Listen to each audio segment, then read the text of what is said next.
give me fire, give me double shot and love.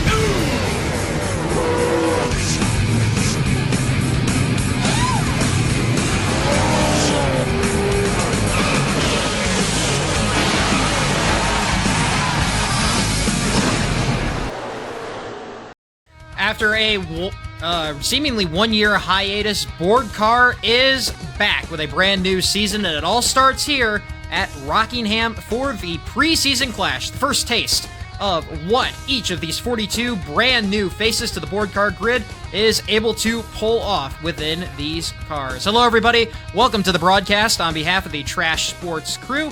My name is Random Guy. I will be your commentator for today's race, and joining me up here in the booth are my co-commentators, Mr. Cal Zimmerman and Mr. Ben Okimura. Lucas White is our fourth co-commentator, but he is still in the Bahamas on a vacation. So, Cal, Ben, welcome to the booth, and welcome to Season 2 of BOREDCAR.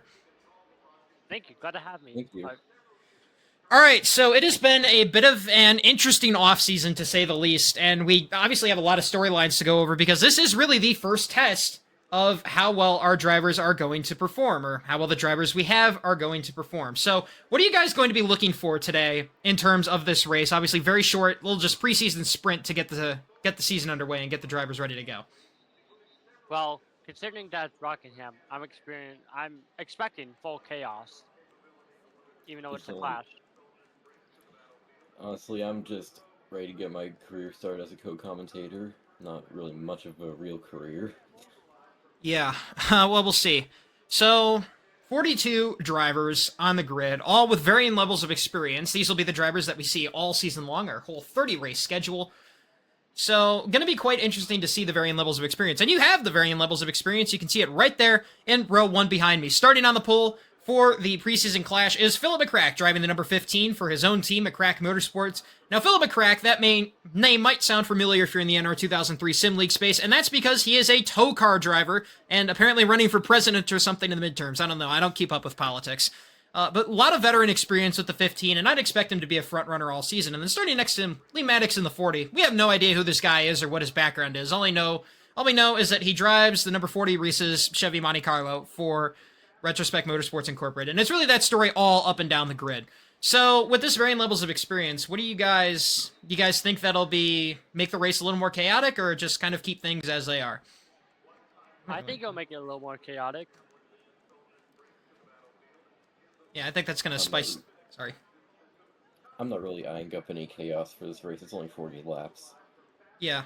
So one last thing to go over is, are there any drivers that you guys are going to be looking out for today, just to highlight before we get into this race, or go into the starting lineup? George Washington. Let's see if we can find George Washington, starting pretty deep in the field, very deep in the field. Let's say... So starting 31st, I believe. So George Washington can have a lot of work to do today, but you're confident, Ben, that he can make his way to the front? Definitely. Cal, what about you? Are there any specific drivers you're looking for to perform today? I'm not really looking for anyone today. I'm just here for the race. All right. Well, on the topic of a race, we won't do any more filler conversation. We'll be back in just a quick moment with your starting lineup for the preseason clash for the BOREDCAR Rocket Graphics and Media Cup Series. All right, folks, and we are back getting ready to get things underway for the BOREDCAR Rocket Graphics and Media Cup Series clash at Rockingham. Quick 40-lap dash, as we mentioned in the pre-race. But before we get down into that, let's take a look at your starting lineup and meet the 42 drivers of BOREDCAR Season number 2, as well as where they'll be starting in today's race. Starting on the pole, we touched on this in the pre-race, is Philip McCrack in the 15 car. Former tow car driver, has a lot of NR experience under his belt. Look for him to be a strong contender to win today's race. Starting to his outside is going to be Lee Maddox in the number 40 Reese's Chevrolet. Again, very much a rookie driver. We don't really know what his background is, and kind of just anticipating to see what exactly he can pull off, as we are with many drivers on the grid today. Behind them in row 2 is going to be Chase Briscoe in the number 92 Bass Pro Shop Chevrolet, and his outside is Jamie McMurray in the number 1 McDonald's Chevrolet.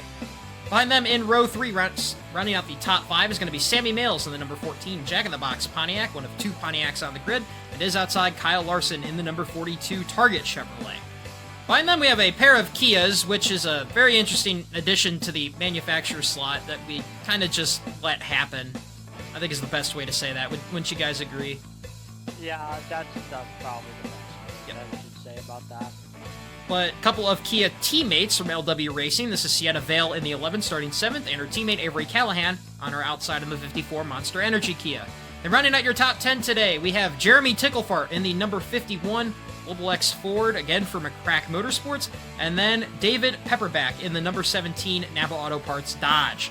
Behind them, we have Ross Chastain in the number 36 Busch Light Chevy, followed by Cletus Earnhardt, probably one of the most American names you can get, or probably one of the most NASCAR-esque names you can get. I'd say it'd be a better way to go about that. And the number 7 Kinetic Ford.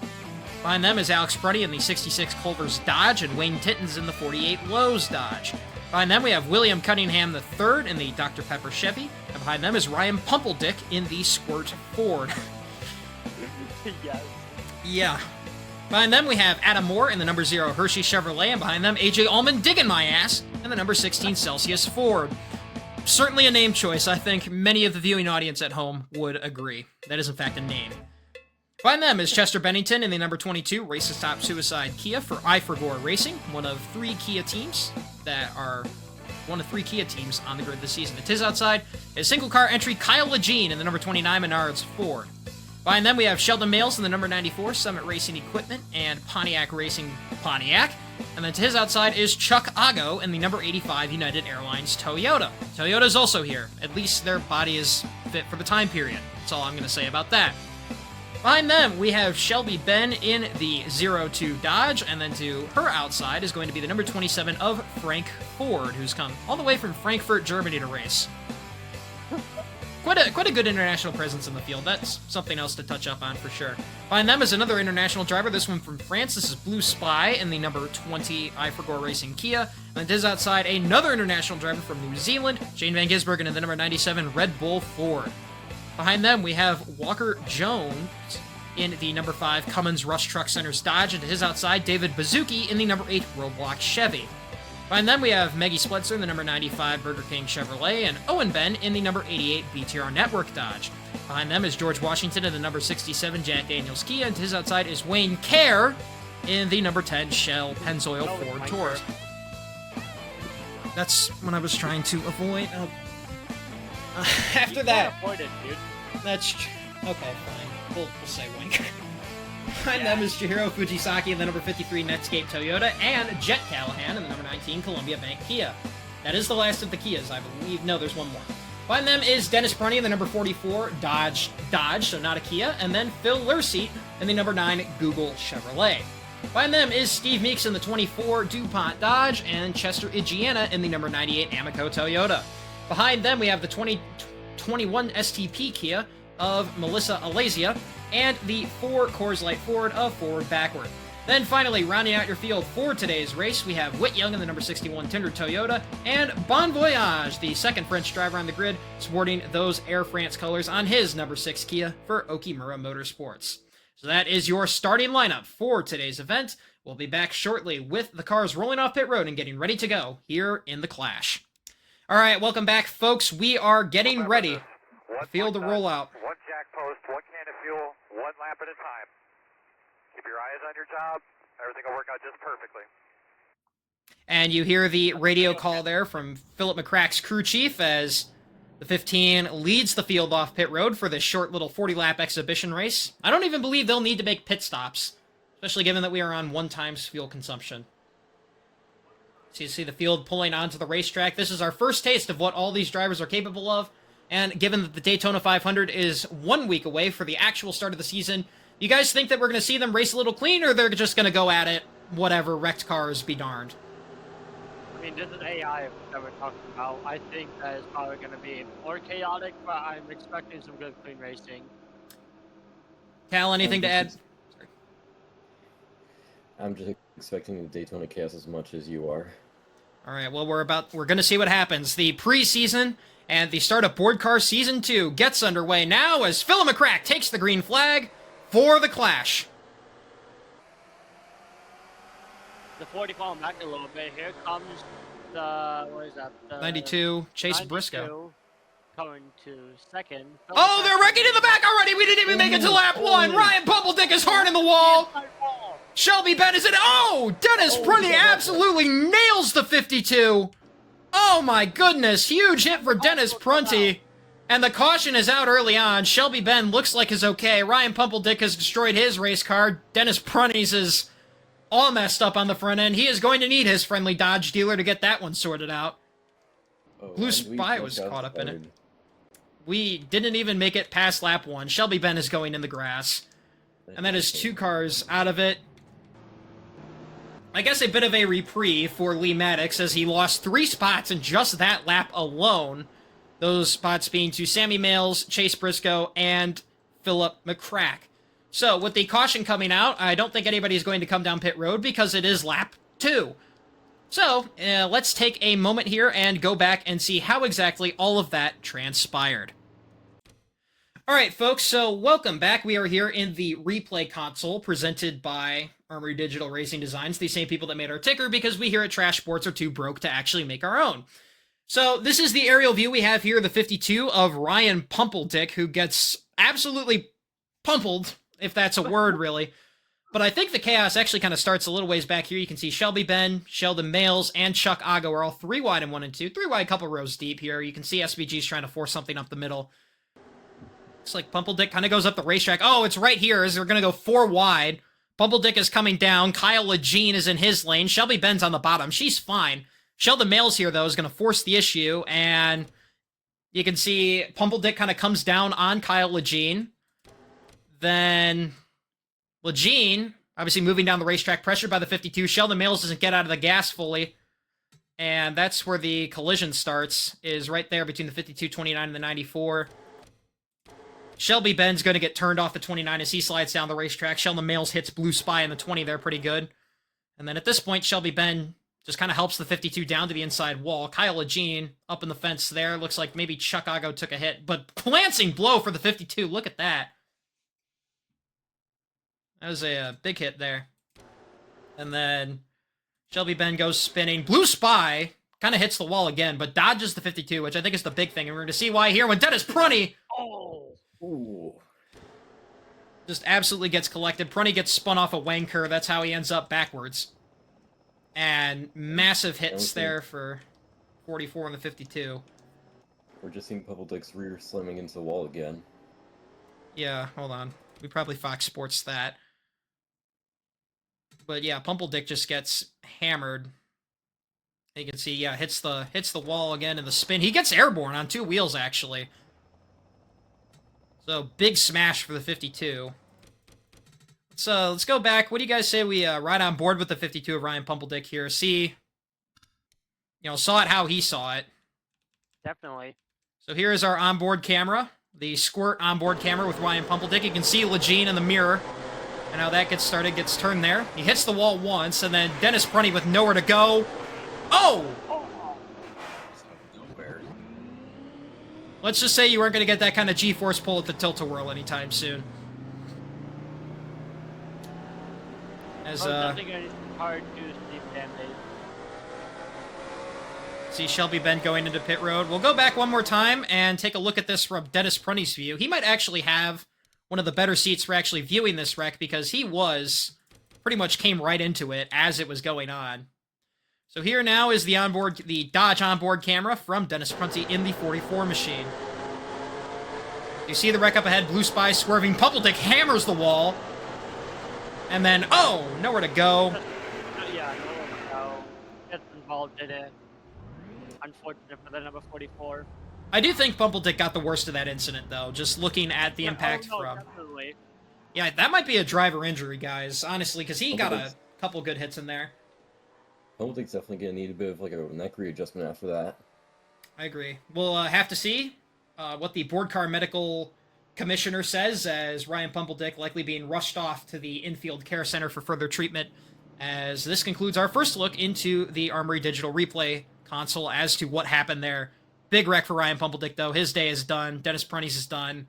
All right, folks, we are back live out of the replay console. You can see that Philip McCrack is your race leader after watching his teammate get hammered and possibly sent to the hospital.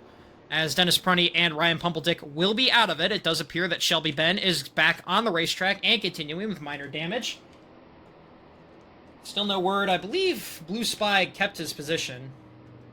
Yes, he did. So Blue Spy, still, relatively speaking, unscathed. You can see he's got a big gash in the side of that race car. But by and large, he appears to have made it out mostly okay, and he's retained his track position, which I think is pretty big.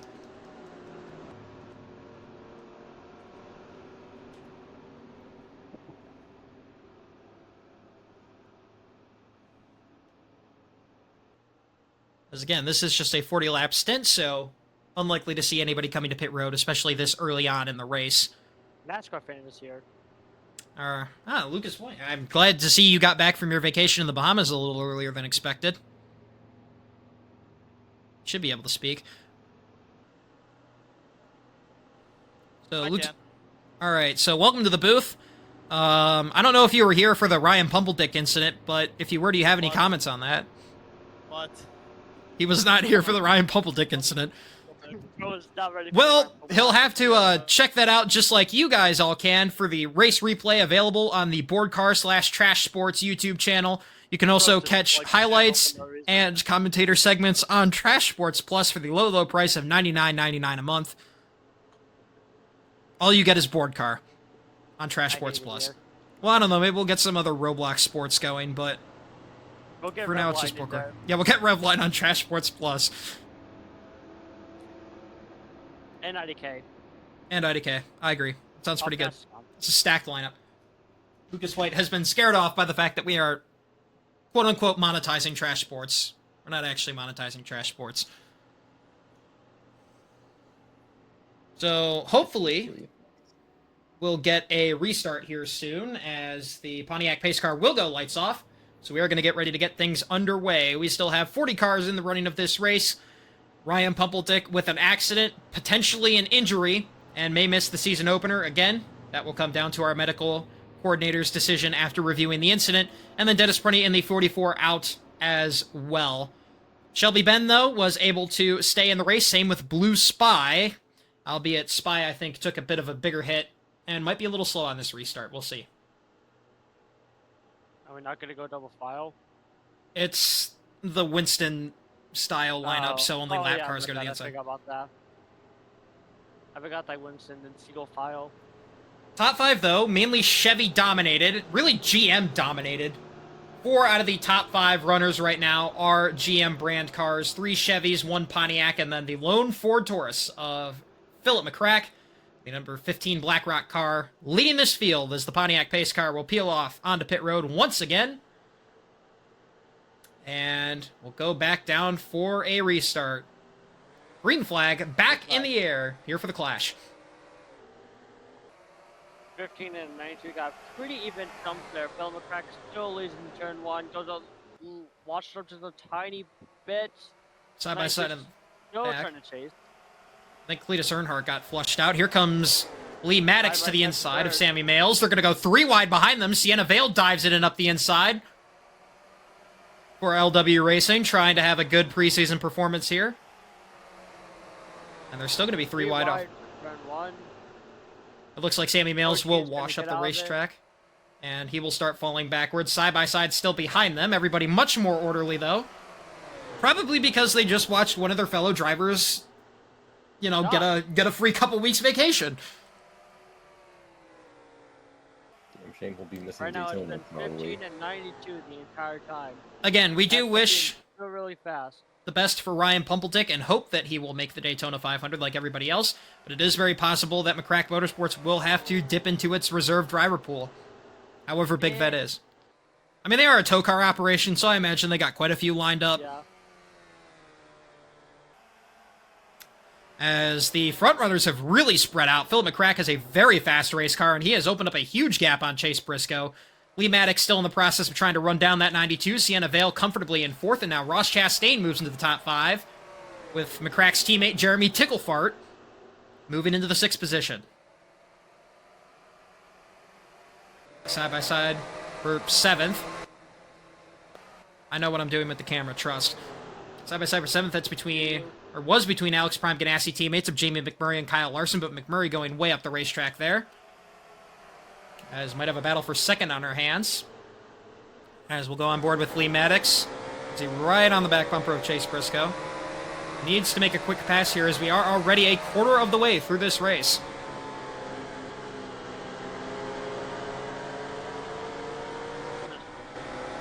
Here's he comes under a bumper, going for the move. He'll get underneath him here into turn 3. And gonna get by in a second. Will be clear off of 4. So Lee Maddox moves into second. We'll see what he has for Philip McCrack, who now has a 6/10 of a second gap. Now 7/10 as they cross the line. As now Ross Chastain's starting to knock on the door of Sienna Vale. Jeremy Ticklefart's right there with them. They're 3 wide in the back again, where they were for a moment, as Battle of the Fast Food Cars. Maggie Splitzer in the 95. Single car entry for Joshua Neely Racing trying to make up some ground. Sammy Mails still falling back. That's getting a little tight in there. As McMurray, Adam Moore, and Owen Ben on the bottom.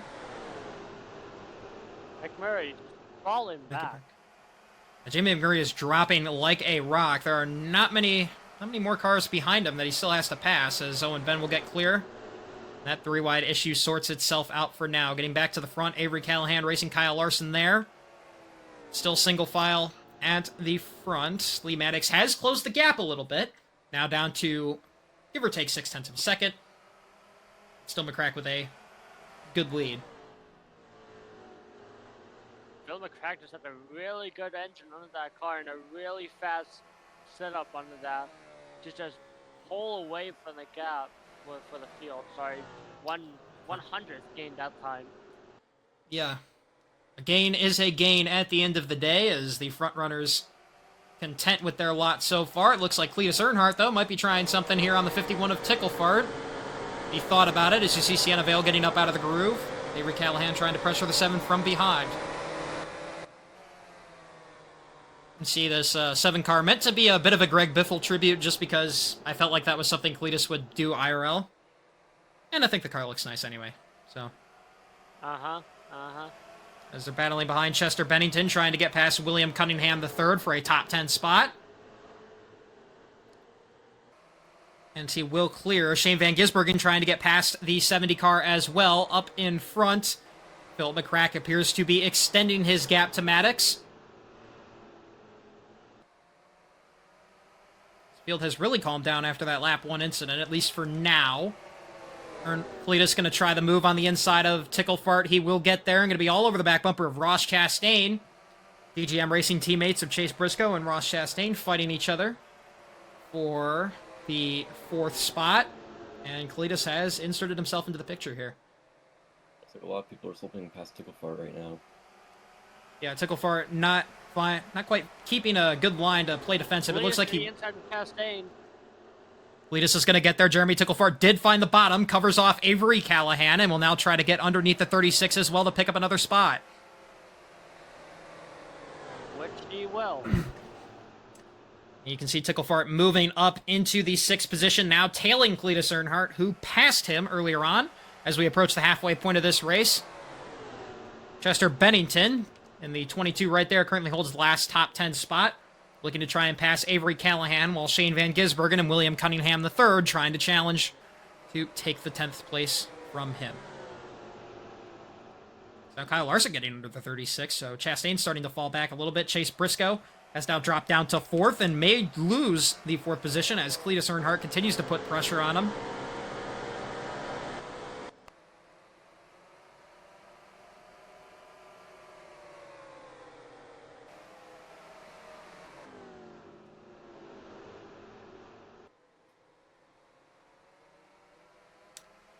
As Chester Bennington, it looks like, is going to try and make a move to the inside of Callahan, and he will get there. Van Gisbergen's going to follow him in. Police is going for it again. Van Gisbergen not quite clear. You can see Callahan getting a good run down the front stretch. As they're side-by-side in front of him, you can see Chase Briscoe gets washed way up out of the groove. Jeremy Ticklefart went especially high there as well. And that's allowing Chester Bennington to close up to them as Van Gisbergen will clear Callahan for the 10th spot.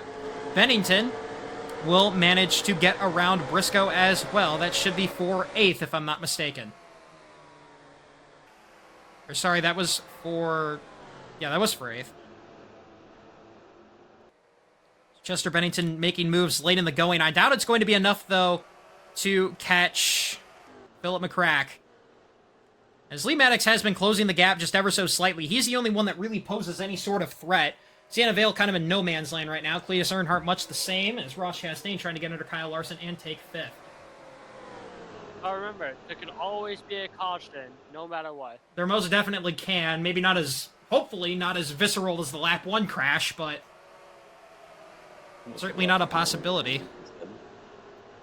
Coming up on 16 laps to go here in the board car clash at Rockingham. Not much has happened since that last lap 1 incident, but again, that's probably everybody just taking it slow, focusing, just getting some experience for the big Daytona 500 next week. Which, of course, you can find on Trash Sports, the exclusive home the exclusive home of Board Car, Rocket Graphics and Media, Cup Series Racing. Okay, I can. Whatever. You cannot. Sad. As side-by-side here for the 6th spot, Chester Bennington trying to advance his position a little further. Ross Chastain trying to defend. Shane Van Gisbergen trying to get a 2-for-1 special.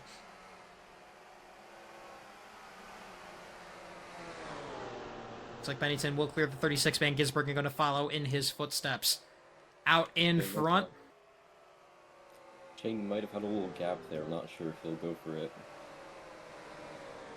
Did have a gap under the 36. It does clear Chastain, but it looks like he's lost his momentum to catch the 22.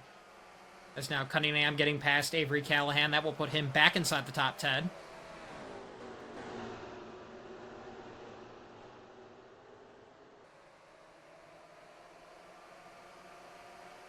As Maggie Spletzer will also get past the 54 for the 11th spot. Behind them, Alex Prunny, Sheldon Males potentially racing for the 13th position. Still good side-by-side action behind them of Kyle Jean, who was involved in that first lap incident, trying to salvage something out of today.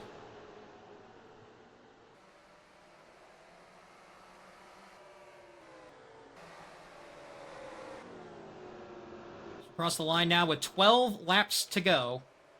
And the question is whether or not Lee Maddox has enough pace to catch Philip McCrack. The top 2 going in, looking very likely that they will be the top 2 coming out of the clash, as Sienna Vale really doesn't have the speed to catch them. And Cletus Earnhardt and Jeremy Ticklefart are going to be bearing down on her soon. Cletus has been holding number 4 for pretty long now. Cletus has been consistently a 4th place car. Might have the speed to take the 15, but again, he's 2.5 seconds back with now 10 laps to go as they cross the line.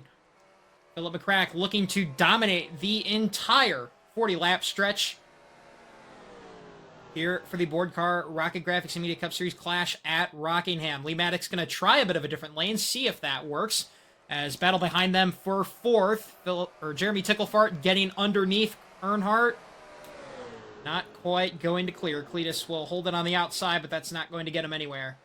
Jeremy Ticklefart moving into 4th place.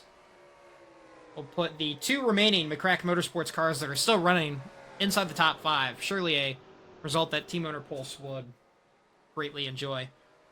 Cletus, though, not done yet. Coming back on the inside.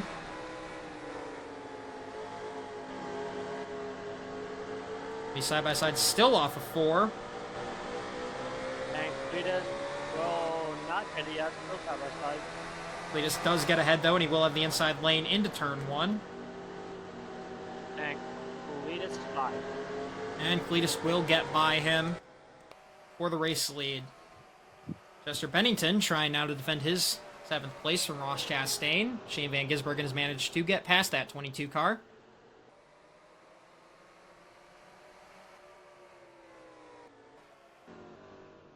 As the gap between Philip McCrack and Lee Maddox is continuing to grow. Everyone just kind of does not have the speed. You have to wonder if everyone's just kind of taking it easy at this point. Just trying to see this race through to the end. As SVG potentially looking for a top 5 spot.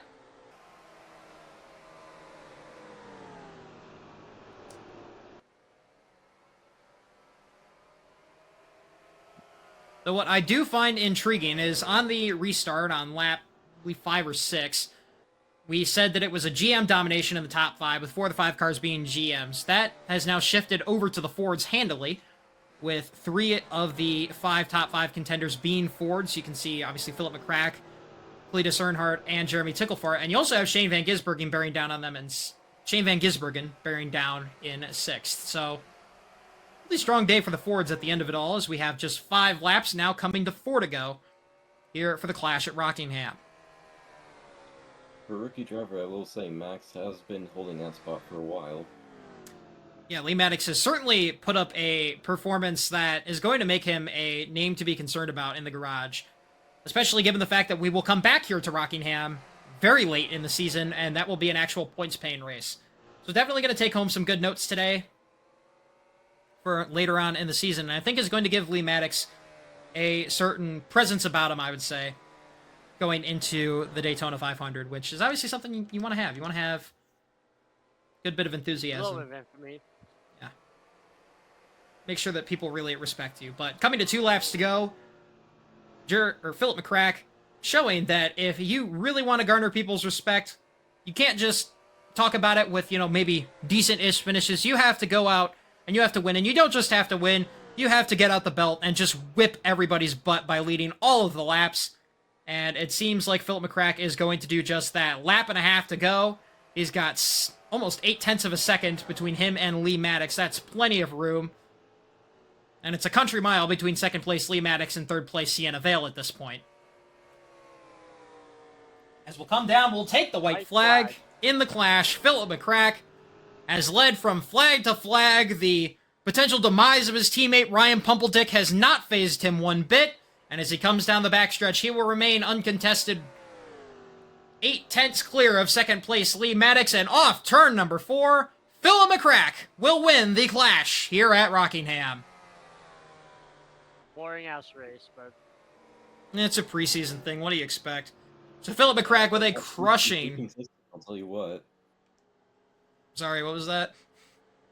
Our top 3's been pretty consistent, I'll tell you what. Yeah, that is for sure. Philip McCrack in 1st, Lee Maddox in 2nd. Started 2nd, held 2nd for most of the race, so didn't really go anywhere. Sienna Vale managed to find her way up to 3rd. Cletus Earnhardt in 4th. Jeremy Ticklefart 5th. SVG in 6th. Ross Chastain brings it home 7th. William Cunningham the 3rd in 8th place. Chester Bennington in 9th. And Kyle Larson will round out your top 10 here in the clash. And then you see the rest of the order now going through on your screen as all the drivers come into pit road, ready to get out of the cars. Nice short little warm-up for the 30-race season ahead. So, with the race coming to a close, Philip McCrack, our race winner. Ben, Cal, what'd you guys think for what we saw out of the drivers today? I'm really excited to see how the season goes out, considering like what we saw today. I'm pretty sure that if we just keep how we going today, that we can have a pretty entertaining season.